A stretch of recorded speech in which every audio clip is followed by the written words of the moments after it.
keçmişəm mən, bilirəm. Soyuq boş otaqda qorxuyla əlləşirəm. Verdiyim hər vəd tək bir ovuc toz oldu. Tuttuğum hər arzu xəyanətlə son buldu. Amma baxışında məni çəkən bir şey var.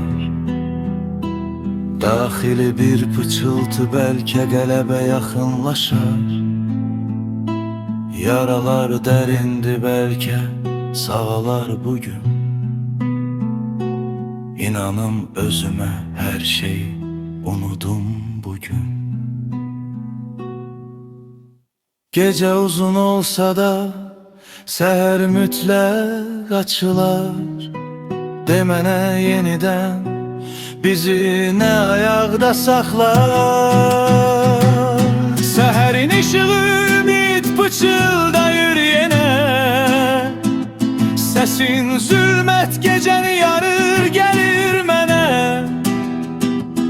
Əlimi tutanda anlayıram niyə buradayıq. Hər şeyə rəğmən yenə ayaqdayıq. Gökyüzündə şimşəklər çaxsa belə, ağrı bizi suala çəksə belə, sükutda eşidirəm hekayəmiz. Səslənir sözlərinlə dünyalar bizə vəd edilir.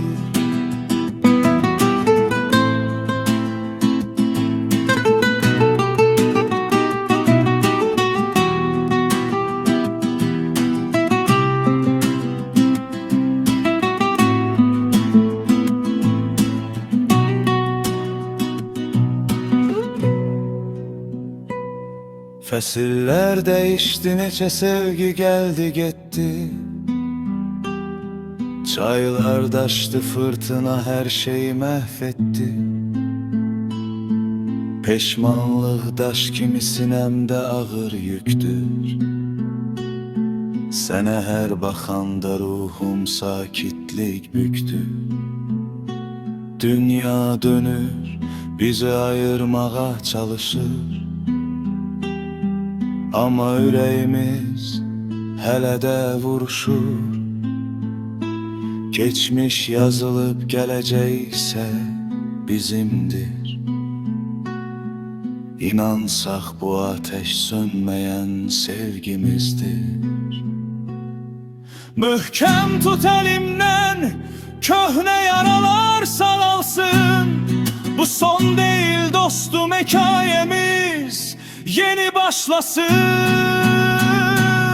Səhərin işığı ümid pıçıldayır yenə.